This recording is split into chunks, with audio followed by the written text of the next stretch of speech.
Early childhood caries, historically known as nursing bottle caries, operates differently than standard tooth decay. It is a severe, rapidly progressing pediatric health crisis that can destroy a primary dentition in a matter of months. But it does not destroy indiscriminately. This disease leaves a highly predictable, distinctly asymmetric clinical signature across the child's mouth. Looking at a toddler's full dentition, we see the primary target of the disease. The maxillary incisors, the top front teeth, suffer the earliest and most extensive cavitation. Directly below them, however, the mandibular incisors are almost entirely spared. This protection comes from the physical position of the infant's tongue during suckling. The tongue rests over the lower teeth, shielding them, while liquids pool against the upper incisors. Simultaneously, the submandibular glands continuously bathe those lower teeth in acid-neutralizing saliva. The stark contrast between destroyed upper teeth and healthy lower teeth is a direct mechanical consequence of infant feeding anatomy. Because of how aggressively this disease acts, clinicians must identify it at the non-cavitated stage, long before irreversible structural damage occurs to the enamel. The earliest visual marker of early childhood caries is the appearance of white spot lesions, located specifically at the cervical margin, right along the gum line.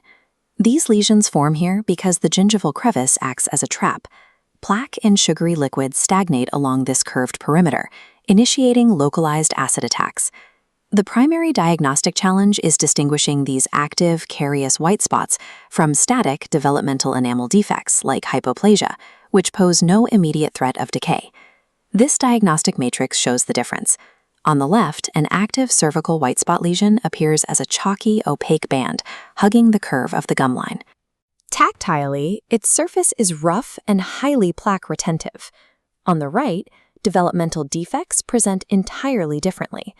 They appear as random, isolated white pits or areas of generalized thinning located away from the typical plaque stagnation zones.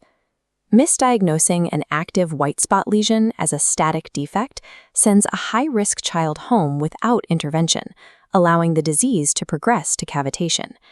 At this early stage, diagnosis relies entirely on a visual tactile examination. Radiographs are clinically unjustified here, making the practitioner's eye the only line of defense. Precise visual differentiation gives the clinician a narrow window to intercept the disease chemically, remineralizing the tooth before it requires surgical intervention. Early childhood caries moves at a pace that far exceeds adult decay. To understand why it moves from a white spot to an abscess in just a few months, we have to look at the anatomy. In this cross-section comparing a primary to a permanent tooth, the primary enamel is significantly thinner, less mineralized, and more porous. Internally, primary teeth have disproportionately large pulp chambers.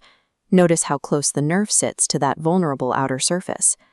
This anatomy is then compounded by the timing of the exposure.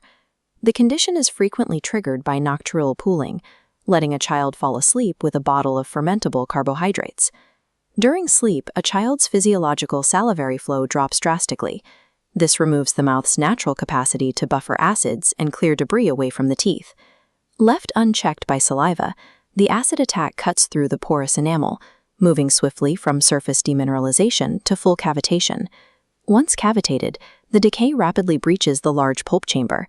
This introduces severe infection into the root system, leading directly to dentoalveolar abscesses or facial cellulitis.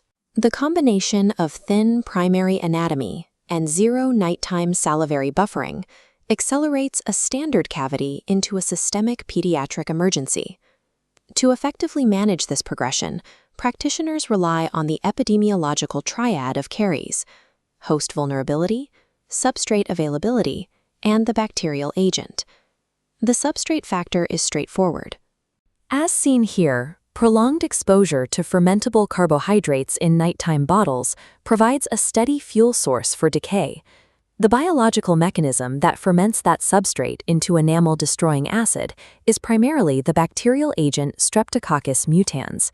There is a pervasive misconception that some infants are simply born with native cariogenic bacteria or genetically poor dentition. They are not. Infants acquire these bacteria during a specific window of infectivity through vertical transmission, almost entirely from their primary caregivers. This transmission happens through routine actions. Sharing utensils during feeding or casually tasting a child's food transfers saliva directly into the infant's oral cavity. The caregiver's own untreated caries load dictates the volume of bacteria transmitted. A parent with active decay will pass a highly concentrated colony of Streptococcus mutans directly to their child. Once a child is infected with a high bacterial load, even naturally occurring sugars, like lactose in breast milk, become highly cariogenic if combined with poor nighttime hygiene. Because of this vertical transmission, early childhood caries must be managed as a communicable, infectious disease driven by behavioral habits. For dental students transitioning from textbook pathology to clinical practice, the primary task is to address the behavioral environment as directly as the clinical symptoms. The foundational rule of pediatric consultation is that communication with caregivers must be empathetic and entirely free of shame. Parents rarely cause this disease out of malice. It is almost always the result of a lack of health literacy or deeply ingrained cultural feeding practices. To break this cycle, clinicians use anticipatory guidance, the practice of educating caregivers on proper protocols before any structural damage occurs.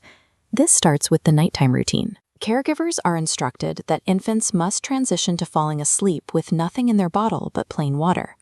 Next is proactive hygiene. Parents should wipe the infant's gums with a damp cloth even before teeth erupt, and introduce a rice grain-sized smear of fluoridated toothpaste the moment the first tooth appears. To facilitate this, the American Academy of Pediatric Dentistry established the dental home concept, which requires a child's first dental visit to occur by age 1, allowing the clinician to perform an early risk assessment.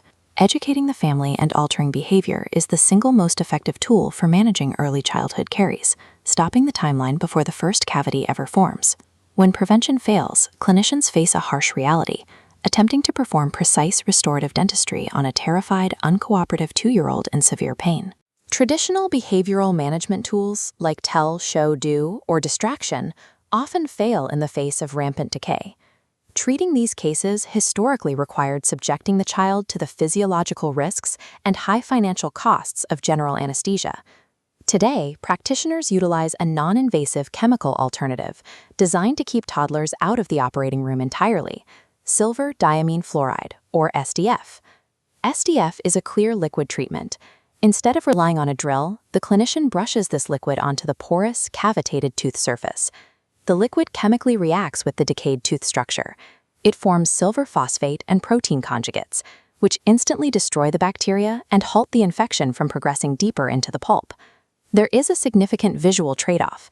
As the silver oxidizes and the lesion arrests, the treated decay turns permanently black. While aesthetically jarring, accepting this blackened lesion is medically superior to allowing the infection to fester, and it avoids subjecting a young child to the systemic risks of general anesthesia. Successfully managing early childhood caries requires modern practitioners to deploy behavioral empathy, precise caregiver education, and non-invasive chemistry long before they ever reach for a drill.